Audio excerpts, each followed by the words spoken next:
नीचे स्तर तक उनके मंत्री, उनके विधायक, उनके सांसद जिस प्रकार से भ्रष्टाचार में लिप्त हैं, आम लोगों के बीच उनके भ्रष्टाचार के किस्सों की चर्चा है।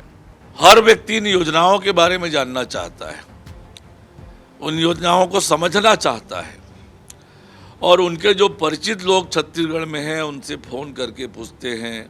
कांग्रेस पार्टी ने उसी दिन हार मान लिया था जब इधर के प्रत्याशी को उधर, इधर के व्यक्ति को उधर, इधर के व्यक्ति को उधर, जब उन्होंने टिकट दिया उसी दिन वो हार मान लिए थे।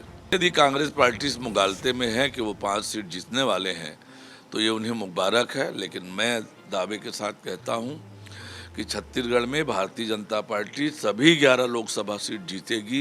कांग्रेस शून्य में आउट होने वाली है। छत्तीसगढ़ में लोकसभा के चुनाव निपट चुके हैं। भारतीय जनता पार्टी का दावा है कि 11 की 11 सीट जीत रहे हैं। उड़ीसा में चुनाव प्रचार जोरदार ढंग से चल रहा है, झारखंड में भी चल रहा है और छत्तीसगढ़ के मुख्यमंत्री सहित सभी वरिष्ठ नेताओं वहां पर लगातार सभा कर रहे हैं। उन सभाओं में भीड़ भी हो रही है। हमारे साथ डिप्टी सीएम अरुण साव यहाँ पे मौजूद है। आप 4 दिन उड़ीसा में रह के आए, क्या माहौल वहां पे नजर आ रहा है और कौन कौन से मुद्दे इस चुनाव में नजर आ रहे हैं आपको उड़ीसा में? उड़ीसा परिवर्तन की अंगड़ाई ले रहा है और नवीन पटनायक की सरकार ने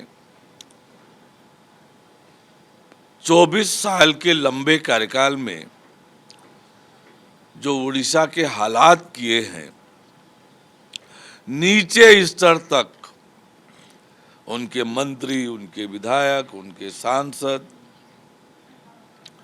जिस प्रकार से भ्रष्टाचार में लिप्त हैं, आम लोगों के बीच उनके भ्रष्टाचार के किस्सों की चर्चा है। लोग परिवर्तन चाह रहे हैं और परिवर्तन में स्वाभाविक रूप से उनकी पहली पसंद भारतीय जनता पार्टी है। छत्तीसगढ़ में जो परिवर्तन हुआ है उसका असर भी उड़ीसा में स्पष्ट रूप से देखा जा रहा है कि उड़ीसा का एक बड़ा एरिया छत्तीसगढ़ से लगा हुआ है।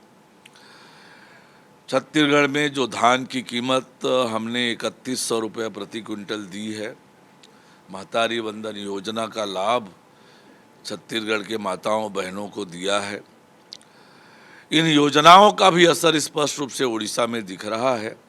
तो निश्चित रूप से उड़ीसा में इस बार परिवर्तन होने वाला है, कमल खिलने वाला है और उड़ीसा में भी डबल इंजन की सरकार बनने वाली है और लोगों ने इसके लिए मन बना लिया है। हमने ये भी सुना है, हमने देखा भी है कि जब विष्णुदेव साय आप लोग जाते हैं तो साय साय के नारे भी वहाँ भी लगते हैं कि जिस तरह से छत्तीसगढ़ में साय साय काम हो रहा है, जिस तरह छत्तीसगढ़ में आपने 100 दिनों में मोदी की ज़्यादातर गारंटी पूरे करने की बात की, तो क्या वो साय साय का असर उड़ीसा में भी देखने को मिलेगा? मैंने आपको बताया कि हमारी इन योजनाओं की खूब चर्चा है।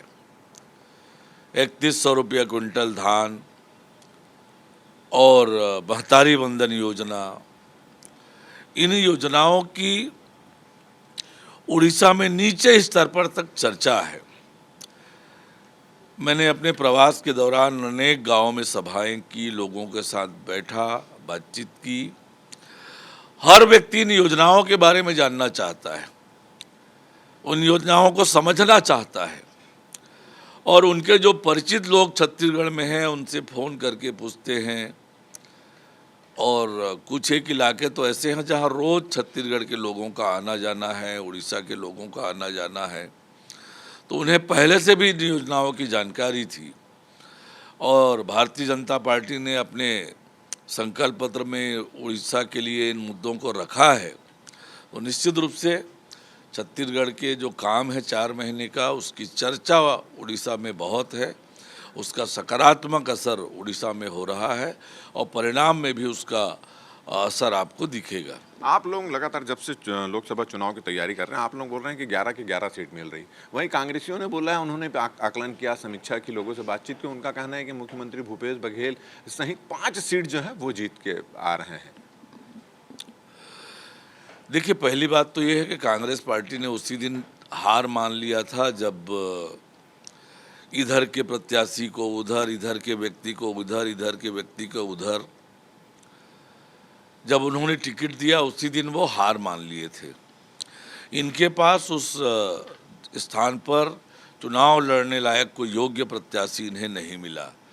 तो जनता से जो नकारे गए लोग हैं, ऐसे लोगों को भी उन्होंने टिकट दिया, बाहर के लोगों को टिकट दिया, क्योंकि वहाँ स्थानीय स्तर पर कोई टिकट लेने को तैयार नहीं था, लड़ने को तैयार नहीं था।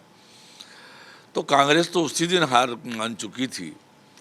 और जिस प्रकार से चुनाव अभियान कांग्रेस का चला, जनता ने दूरी बनाकर रखी, कांग्रेस के प्रत्याशियों का विरोध जनता ने किया, कांग्रेस के नेताओं ने किया, कांग्रेस में भगदड़ मची।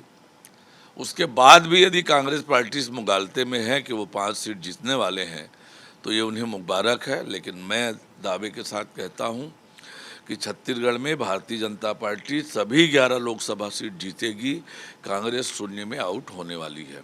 अभी इस बात की भी चर्चा है, क्योंकि आपने विधानसभा चुनाव बहुत अच्छे से निपट गया, 54 सीट लाए हैं। निश्चित रूप से कार्यकर्ताओं और आपके लोगों की काफ़ी मेहनत थी। आपका कहना है कि लोकसभा में 11 की 11 सीट आ रही है। मंत्री पद के एक पद खाली होने वाला बृजमोहन अग्रवाल, जैसे आपका आकलन है कि जीत के जा रहे हैं। 2 मंत्री बनाए जाने हैं, निगम मंडल का गठन किया जाना है। लोग उम्मीद लगा के रखें, कब तक हो जाएगा? देखिए, अभी सभी नेताओं का, कार्यकर्ताओं का पूरा ध्यान लोकसभा चुनाव को लेकर है। हमारे प्रमुख पदाधिकारियों की ड्यूटी उड़ीसा और झारखंड में लगी है।